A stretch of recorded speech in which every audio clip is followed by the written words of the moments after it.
All right, welcome back to another untitled car driving podcast. I still don't have like a going title for this thing. It's best when things aren't titled. It leaves a little bit of mystery. You were asking if I had a sponsor, so we'll say this is sponsored by Captain Sparkles and Maron Music. Go check out their really cool YouTube channels. Yeah, it's also sponsored by Bottled Water. Wow. Unnamed Bottled Water. Also sponsored by Smosh, maybe, due to your existence here. Yeah, I secretly paid him a lot of money to be on this podcast. It's actually how I got the car. Oh, that's what you used the money for. Yeah. Okay. So, well, if you don't know who Ian is, it's from Smosh. Ian Hecox, thank you so much for coming. You know, it's I go by Hecox, but I'll let it slide just this once because I paid you so much money. I now actually feel very embarrassed. Really? Yeah, it's fine. I got that a lot. Also, I feel like I had a teacher in elementary school that I think he was too embarrassed to say the word Cox in class.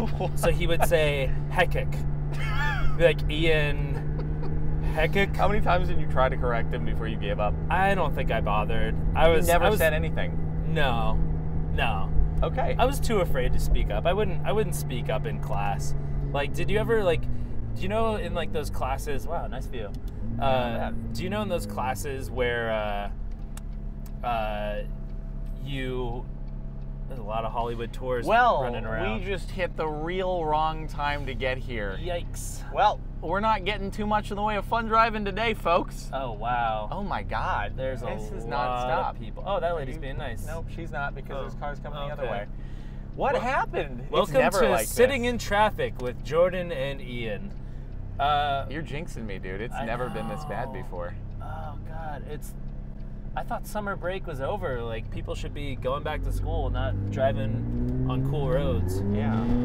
Well, Here we go. Not so much. No. We're going to run right into that car up there. Yeah. Oh, yeah. So, like I was saying with, like, just speaking in a classroom was always, like, nerve-wracking for me. Like, yeah. Do you know, like, at the beginning of, like, certain classes where you had to, like, introduce yourself and say something about yourself? The icebreaker exercises. Yeah. That would make me so freaking nervous. Really? Like, my heart would just be beating, like not even when I had to speak, but, like, the time leading up to me speaking, I'd just be like, I feel like it was always worse leading up to it, though, and then it would just be fine. Yeah, no, I would just make an ass out of myself. Like, I would stress out about, like, what I was going to say, even though it would just be something, like, really just basic. All right, yeah, you know, I had public speaking anxiety a little bit. It wasn't terrible. I was just socially awkward in general growing up, and certainly doing the YouTube stuff was a huge help to it. Because I even look back on my original YouTube videos, and I sound so different. And I'm like, there's no way that my vocal cords could actually change that much. It had to just be how I projected myself and my inflections that have changed over the years. Yeah, I'm way more, I think, articulate than I was when we started. Like, oh man, you go back to, like, some of our really, really old videos, like 11 years ago. It's crazy that you've been around that long, by the way. Yeah. And I'm not surprised that people thought that I was a stoner. And I wasn't. But like people in the comments or people in real life who you met? Both. Okay. Yeah, both for sure. But definitely people in the comments were like, because I just didn't articulate anything. I was like, yeah, that would be crazy if we did that. It was like, it's very weird going back. I hate watching my early stuff. I think most people are the same way on YouTube. It's so weird to watch, and you improve over the years. As much as people get comments or leave comments on your videos that are like, I miss the old you. It's like, no, things have actually definitely gotten better. Yeah. I mean, there's certainly that nostalgia factor, but objectively, there has been improvement, I feel like. Right. Yeah, oh man, you can see that whole fire going on. Oh, wow. Wow, that got really big.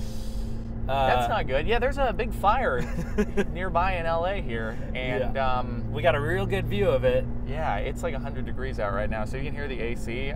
It's just because we'd prefer not to faint while we're driving here. I'd prefer that. Yeah. It's also, I don't want to get sued on my podcast here. Yeah, and I spent way too much money on this car for you, so... They're just driving up on the sidewalk there. All right, tour bus. That's how they go. I haven't seen that before. All right, it's one of those. It's one of those great off-road tours, you know. Yeah, literally off-road onto the sidewalk. Yeah, we're caught behind. It was one tour bus. Worst. Now we're stuck behind another tour bus. This is just. I really picked the greatest time to leave. Yeah, man. Just a little word of the wise for people thinking about coming to LA as tourists. Don't do the tour van, and especially don't go to Hollywood. It's not glamorous. It is the worst possible place you could ever go. It's a freaking trash heap. It's just depressing, really. Hollywood Boulevard is not like an uplifting thing. I mean, it's like Times Square, you know. Yeah, I'm sure any New York local would be like, why would you ever go to Times Square other than if you have to drive on it to pass through somewhere? I will say, though, the one thing that Hollywood Boulevard has over Times Square is Hollywood Boulevard's Elmo is much cleaner than the Times Square Elmo. Have you run a test or done some direct comparisons on that? Yes. Okay. I've done a lot of studies. And the Times Square Elmo does not give. Can I curse in this? Go for it. Does not give a flip. That was some solid cursing. He really does not. Like, I walked by, he just had his head off. I'm like, there's children. You're ruining their dreams. They're gonna think that this is what Elmo actually looks like underneath. Yeah, just like a 40-year-old Puerto Rican guy. But yeah, so at least the Hollywood Boulevard Elmo is dedicated to his craft. He keeps the head on despite, you know, how hot it is outside. But does that mean character? Is he also more dedicated to shaking you down? Yeah, they're pretty aggressive. Because I keep a wide berth from those. I'm like, I want nothing to do with any of what's going on here. And then I feel so badly the few times I've seen people who get the photo and don't realize they're supposed to tip. Yeah. And then it's just a really ugly situation. Yeah. I was actually in that situation the first time I ever came to LA. We were like, oh, what's to do in Hollywood, LA? Oh, go to Hollywood Boulevard, okay. And we went there and we shot this little video. Here we go. Here we go, baby. Yeah. Blind crest. We're good. Don't worry. I feel like I'm your rally driver. Yeah. Give co-pilot. me do you know this road? Do you have it memorized? Left 50, hard right, over crest. I don't want to do a hard right here. That would be a bad idea. Don't give me incorrect instructions. You want to die? I'm just testing your skills here, you know. Oh yeah, here we go. I have this road pretty well memorized. I've done it a few times now. Just a few. I can feel like the compression in my lungs. Can you really? Like when you take these turns, I feel like my rib cage like shrinking in and the air leaving my lungs just out of sheer force. But aren't these seats great though? Oh, they're amazing. You like don't move around, whereas even in the Ferrari, you're like shifting around a little bit, but here it's just you are sucked into that thing. And it's better to be a smaller individual with these, for sure. Because otherwise you're like... Yeah, with one of my old Imprezas, I got I put these JDM STI seats in them, and they're made for smaller people. Yeah. So for me, it was great because they were bolstered a lot more. It was great. Oh, this guy's being so nice. Thank you. Lovely. That so rarely happens. I know, that's amazing. What a nice guy. Man, I love people who are like observant of the car behind them and they're like, look, yeah, I'll just give you some room. Thank you to him. Oh, this is a great road. It is. This was all, I don't know when this was paved, but that first part where we were stuck behind the tour buses, that was actually really recently redone. Before that, it was absolutely terrible. So that's also a fun little section when you cannot be stuck behind things. Right. But yeah, I mean, obviously this is not as lengthy as Mulholland Highway, and it doesn't have all the famous snake and all that stuff, but it's still a fun little stretch for the sake of this podcast without getting too far away from civilization. Yeah. I'm just sitting here smiling. I'm enjoying this quite a lot. Yeah, you haven't been in this car yet, have you? I haven't. You've just trailed it before. Yeah, the only like car that could be like somewhat comparable to this that I've ridden in was an SL65 AMG Black Series. That thing was nutty. I've never been in a Mercedes Black Series before. I love the body kits they put on them. It's so sick. Yeah, that was a buddy of mine that he actually was a foreman at the McLaren shop in Beverly Hills, or not Beverly Hills. And he just had one in the shop that he was yeah, able to drive. It was somebody that they had it in there for some kind of like repair work or something. And so we took it out. We took it out to Mulholland. Okay. Took it out to the Snake. I hope that he asked for permission before. Yeah. I mean, it's crazy. Names are gonna remain anonymous here. Sure. Yeah.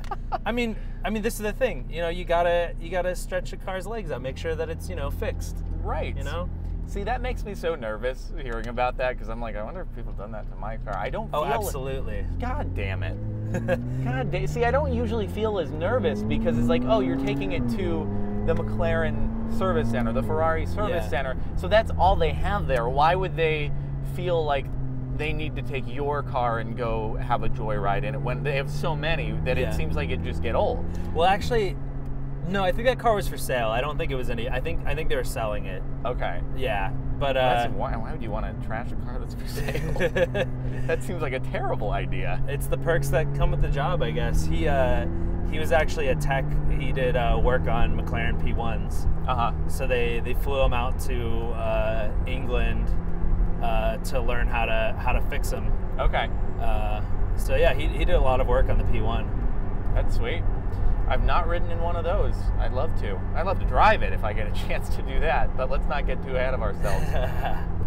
One can dream. For the Ford GT though, so I was really worried initially. I was like, what if, even if I get an allocation for this thing, what happens when I take this thing in to get service? Like, again, like I was saying, for Ferrari, take it into the Ferrari service center, McLaren service center. Ford. Oh, do you have to just take it to a Ford? Well, so that's what I was worried about. And then I see these news articles on it, some press releases, and it's like, no, so for the Ford GT, you take it to, the dealer you got it through, which is an authorized Ford GT Ford dealer. Oh. And they're going to have a special room just for it where only the Ford GT technician is even allowed into the room. Oh, wow. So they're like, I think they realize the potential for joyriding, and they were like, we need to not have that be a thing. Well, yeah, if you were a tech that was just normally working on like Mustangs and stuff, and suddenly a GT rolls into your shop, exactly. I'd lose my job to joyride a Ford You're GT. like, I don't even care. I wouldn't care. See, you're not instilling great confidence in me, but now I'm very glad that they're taking those precautions. I mean, okay, but let's be real here. What are you gonna do when you get it? What am I gonna do when I get it? You're not gonna treat it nicely. Well, no. But I'm also, I'm very careful when it comes to the roads. Like, if I knew that every road was perfectly smooth ever, I would actually drive probably very differently than I do. But because LA has such unpredictable roads, I take everything pretty carefully until I actually have the entire place memorized. So I'm probably not going to go out and thrash it too hard unless I go to a track or something. I feel like half of your memory is dedicated to knowing which roads are suitable for the McLaren. Probably. Someone should break down a pie chart of like my brain, and it's going to be like work 25%, music 25%, memorizing LA's potholes 50%. Potholes and parking lot entrances. Yep. Well, Google Maps Street View helps a lot for that. Have you ever taken advantage?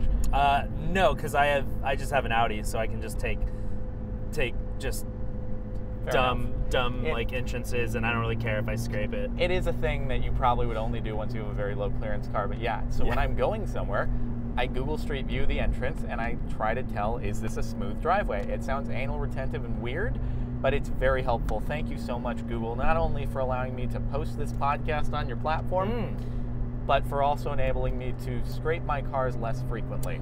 Yeah. What did they do before?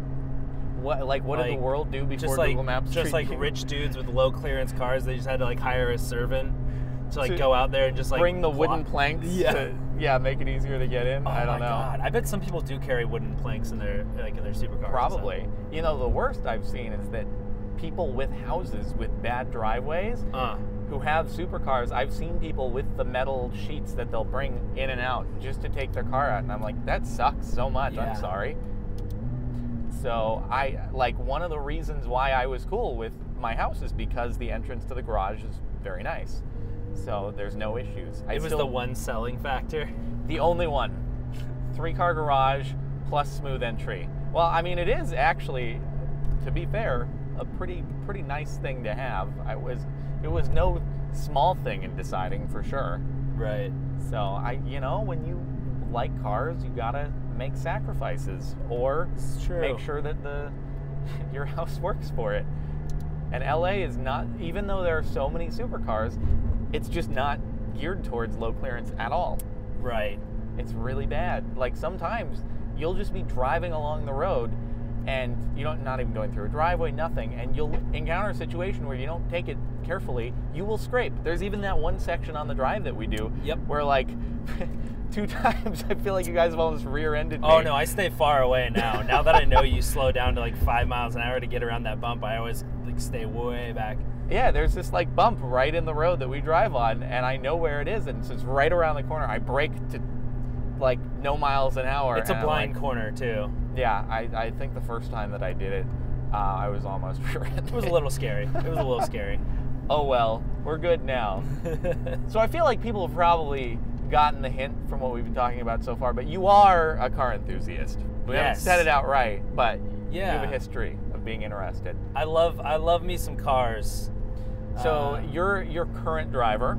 Yeah, my current car is an Audi S3. It's my first foray out of my Subaru squad. Was a big Subaru guy, so I started with a 2001 Impreza 2.5 RS. Was that the first one you got after YouTube started? Yes. Yeah. So that was like when like a little bit of money started trickling in. I had like this sort of like fascination with like rally cars and that kind of stuff. And I was like, oh, Subaru, like rally, like this is so cool. There's like a hood scoop, which was totally not functional. And my parents also, they bought Subarus and stuff because I grew up in Sacramento, which it's like an hour away from Tahoe. So a lot of people drive Subarus in Sacramento. So it's like a city car, but also you could drive it up to the mountains if it gets snowy. Yeah. So yeah, the 2.5 RS was great, but it didn't have much power. It was like 165 horsepower, but that wasn't even to the wheels. And Subarus lose a lot of power to the wheels. And I always wanted to have a WRX, but I couldn't afford it at the time. Right. Well, if I wanted to go like bankrupt, I could, but I've always been like pretty, because my dad's an accountant. But anyway, so then my dream was to get a swapped RS, because in Japan, those Imprezas were turbo. They've been WRX since like 1996. Oh, it's not even called a WRX, but it has all the components to it? No, they had the WRX. So Japan had the WRX, but we got the non-turbo in the States until 2002. That's when the WRX started coming into America with the Bug-Eye WRXs. But it was very easy to swap the WRX engine into the Impreza, into the older Imprezas, and so I scoured the internet for a while, and I picked myself up a '98 Subaru Impreza 2.5 RS with a 2002 WRX motor, and that thing was fun because those things are only 2,800 pounds. Oh wow! That's crazy. Because it was before all the safety crap that bloated these cars and made they had to put in all this like safety stuff that made them heavier and heavier and heavier. So yeah, it was like 2,800 pounds. How much power? Well, the WRX motor put out like 220. Okay. So it wasn't like crazy, but in a light car like that, pretty good power to weight ratio for like a starter car. Yeah, it was a lot of fun. That's probably the coolest car I've owned. You think you prefer it to your Audi? more fun? No. I mean, it's definitely, like, I think the Impreza was, like, way cooler than the car I have now, because I think the car I have is, like, just from, like, a cool factor, I think it's kind of like a lame, boring car. But just, like, but, I'm gonna go into my one gripe about Audis after. But. Okay, yeah. But you know, the 2.5 RS is an older car, and it's a Subaru, so everything rattled. Like, it wasn't like a top performing kind of car. Yeah. And I just kind of grew out of it. And I had a friend that was selling his 2012 STI hatch. And I was like, well, that's a lot more usable, has more power. Whee! You'll feel the grip here. Oh yeah, here we go. Oh yeah, baby! Woohoo! Oh, that's not a good place to stop. No, it's not. So yeah, I switched up for the 2012 WRX STI hatch. Love that car. That car was awesome, and I always thought that I was going to always drive manual, because every car I've owned up to the Audi was a manual. I was like, screw automatics, those are for posers. Like those aren't for real. I'm flipping paddles over here. I was like, those aren't for real car guys. And then I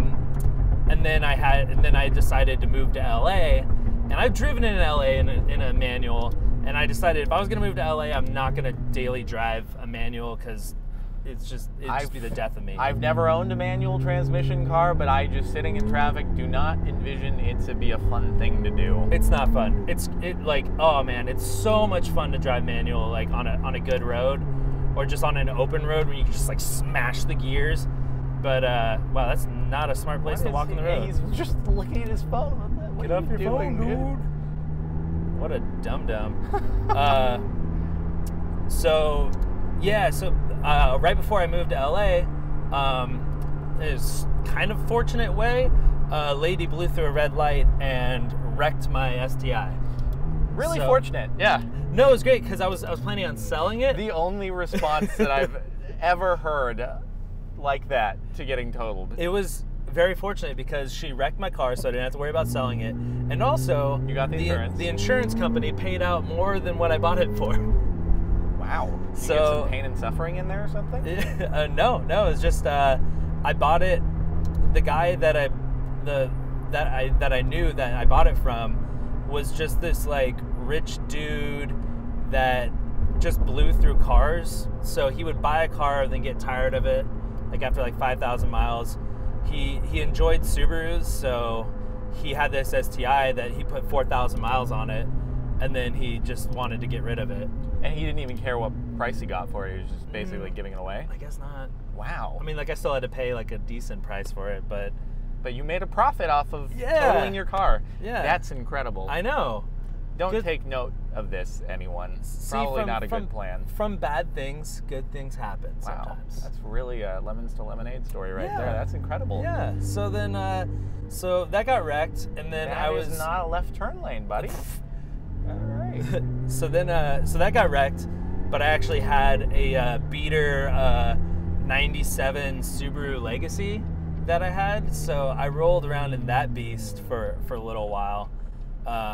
Until I moved to LA with that car, rolled around LA in that awesome machine, had like 250,000 miles on it. Wow. Just dinged up like crazy.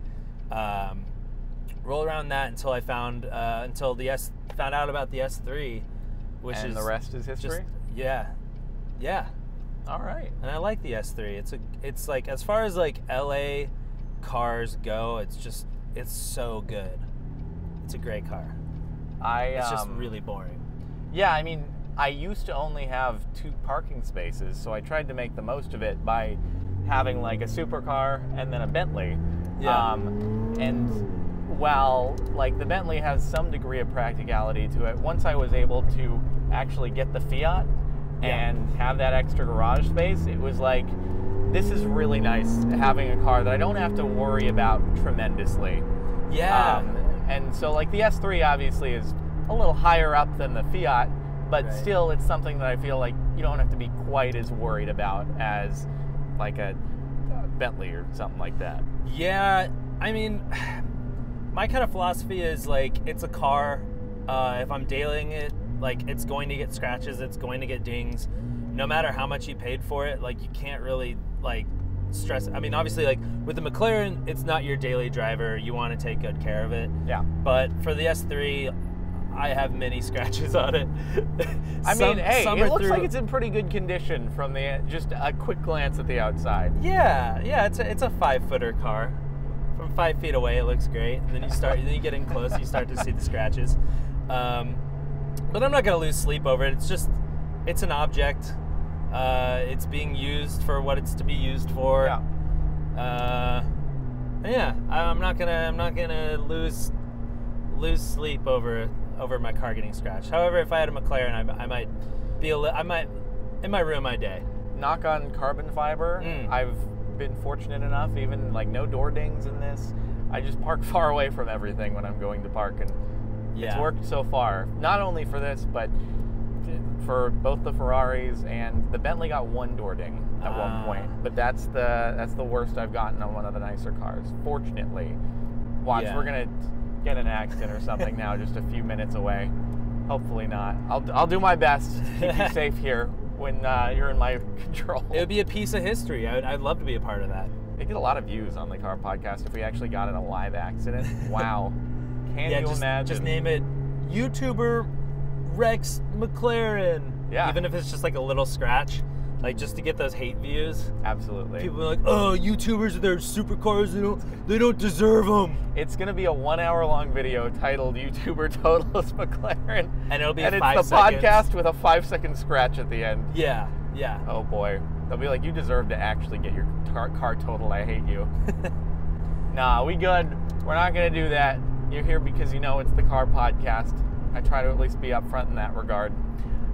So the one gripe, as I was alluding to before with Audis, and this doesn't really actually even apply to the S3 or the A3, but A4, A6, A8. They all look the same? I, as someone who is a car enthusiast, don't know which is which if I just quickly see it on the road.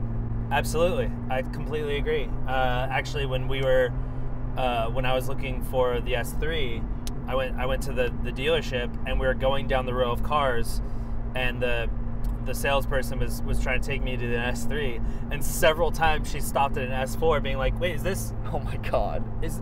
No, that's an S4. Let's keep going. From the front, she just couldn't tell the difference. Yeah. No, they're horribly boring design-wise, especially coming from like a Subaru where they're ugly, but in a good way, you know? Like, the WRX has a pretty screaming body kit.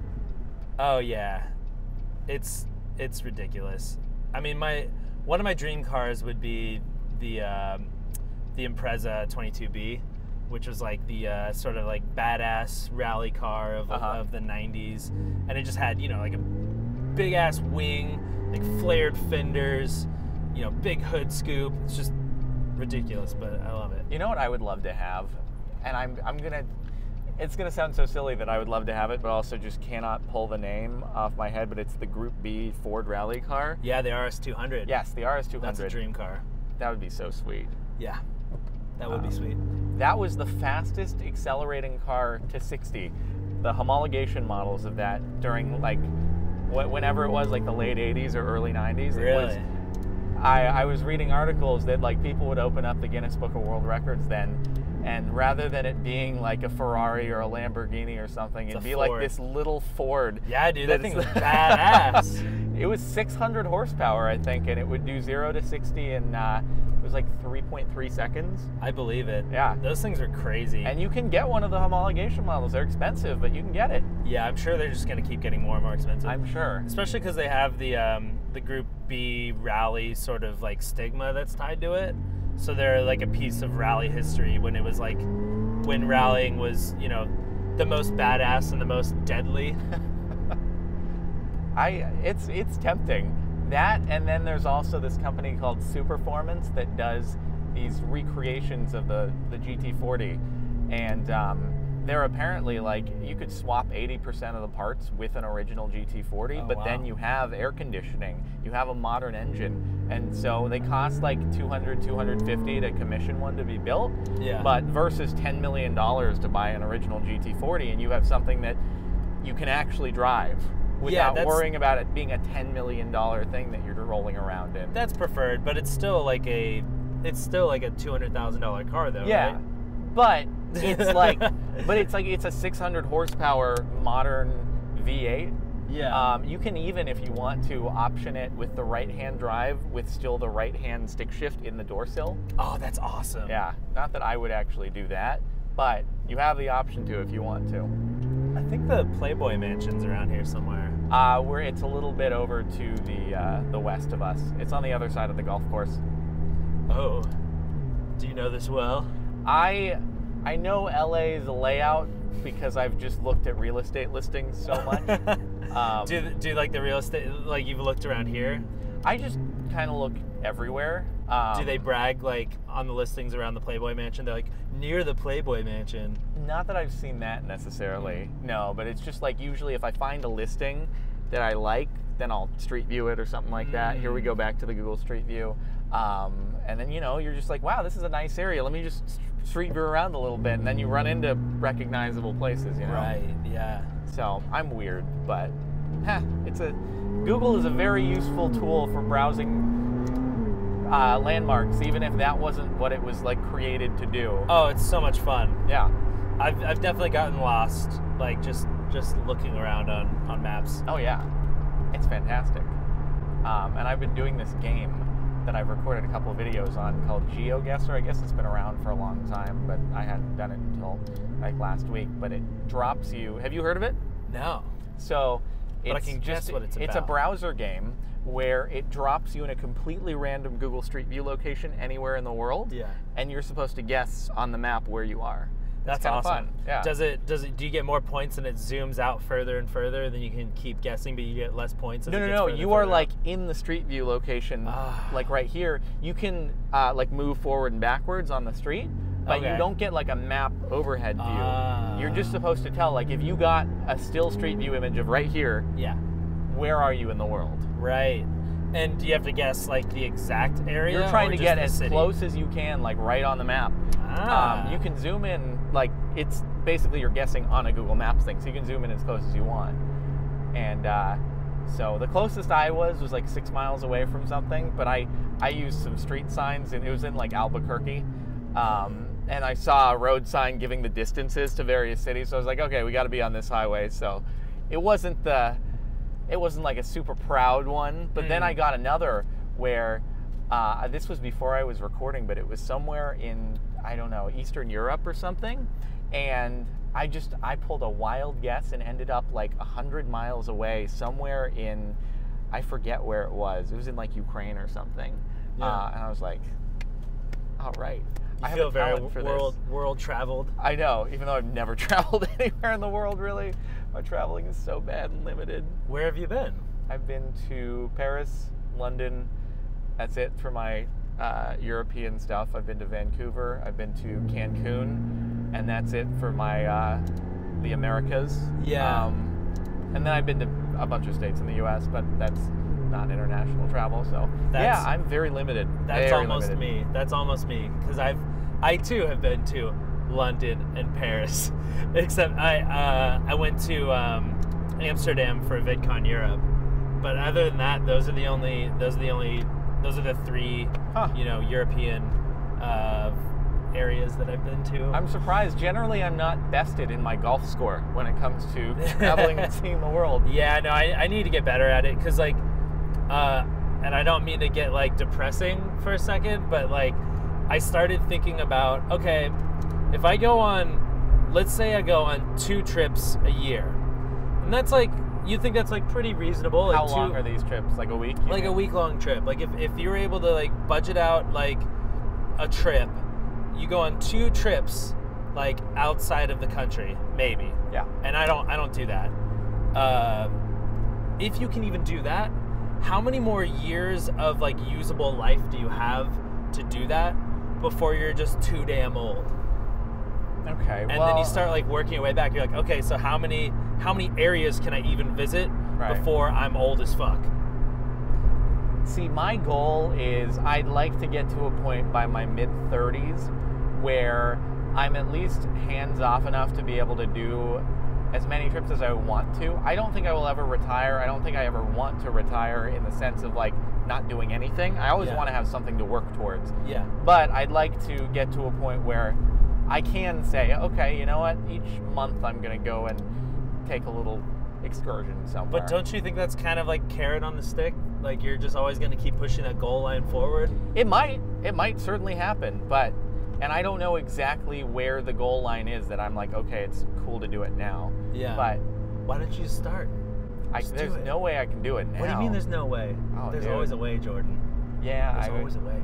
I'm very much about maintaining that consistent video upload schedule. What's holding Not you back? on this channel. Not on this channel. People are like, yeah, you haven't uploaded in like 3 weeks here. What are you doing? What's holding you back? Editing? It's well, like I think it's also just the idea of being gone and feeling disconnected. And I'm like, what could I be doing instead with this time?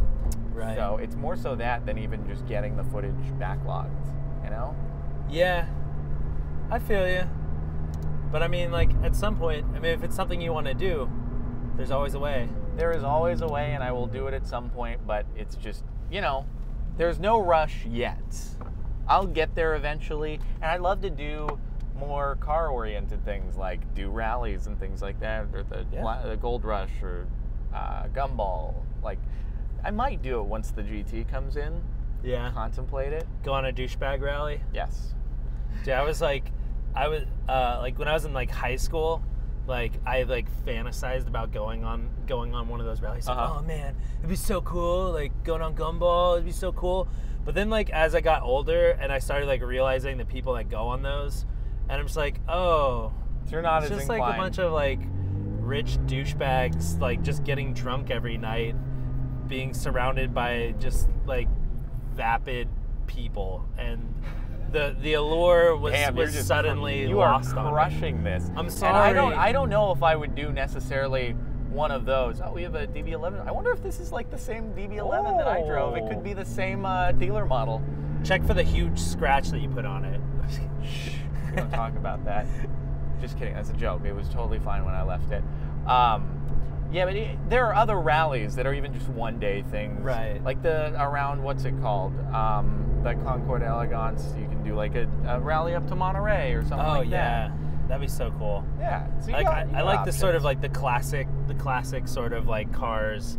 Like those kind of rallies are really cool. But it's just when it's just a bunch of like rich dudes that are like, I bought the Lamborghini. Let's go, you know? Show off a Lamborghini. Yeah. I don't know what that accent was. I don't either. I'm sorry to whoever I may have offended with that accent, wherever region that could have been from. I get what you were going for, and it worked just fine. Okay. We're turning into a parking lot here because, oh, look at that Murcielago right there. Ooh, what is that? It's a Murcielago with the toupee down. LP whatever 640, I think. or SV or whatever. It's not an SV now, but they have those things have a really, really sick toupee on them when you need to put the top up. Is that right? Yeah. Oh, is that dude taking the spot? Taking what spot? Oh. I think he's just trying to get out. No, don't worry. We don't need that spot. We're good. But yeah, I'm hungry, and I also don't want the camera batteries to die. But I feel like we got some good conversation in. I think so. So, ooh, this will clear? Oh, it'll clear. Nice. I've been in here before. This is where the Cars and Coffee is. Oh, right. Yeah. I've never been. Well, one of these days. I know that you're like, let's go drive instead of just sitting and looking at the cars. Yeah. Which is totally justifiable. Again, it circles back around to that douchebag argument that I had. Like, you get a bunch of people that, not all Cars and Coffees, but like I see a lot where it's just like, oh, you got a Lamborghini. Okay. Yeah. Oh, you got a Ferrari. No offense to your Ferrari. I think Ferraris are amazing cars. It's just the people oftentimes that buy them. Do you know what I mean? I gotcha. You do actually hear, you'll get some real nice ones. It's worth coming at least once because you'll see, like, this dude has a P1 GTR street legal that he's brought. And it's the same guy who has like a Wyra as well. There were a couple. There's a Wyra BC last time that was here for Concours. And is that the all carbon Ferrari. fiber, like the bare carbon fiber one, or? No, I mean you can do that on any of the Paganis, but the Wyra BC is like if you can even have a more hardcore street version, it's like the LT to the 650S of the Wyra. So yeah, it's a very extreme car. So you'll see some good stuff. All right, I'll have to come out. I don't know if it's worth going to every time. Right. But you know, I'll drop by when I get the GT. And we'll see how that goes. Are there Mustang burnouts at this Cars and Coffee though? Like, it's not a Cars and Coffee if there isn't a Mustang that burns out. I don't think I've seen any Mustang burnouts. Sadly, I've seen a few Mustangs. Not too many though. Not too many. If there's not a Mustang that crashes outside of Cars and Coffee, it's not a real Cars and Coffee. There's. So it's funny because it gets up to capacity really quickly, and so you'll get a guy at the front who determines what level your car goes on, if you get to stay up or go down. So I figure like the Mustangs that get here after it fills up, the guy's just like, below. Sorry, you got to go down there. Ugh, it's like if you go to like a club or something. I've only seen this in movies, but it's like when you go to a club and the guy's like, oh, you're an attractive person, you can go in. It feels really weird when it gets to that point. And I just brought the Fiat last time, and I was like, no, I know where I'm going, guy. Don't worry about it. We're cool. I'm going down there. Just hide my head in shame.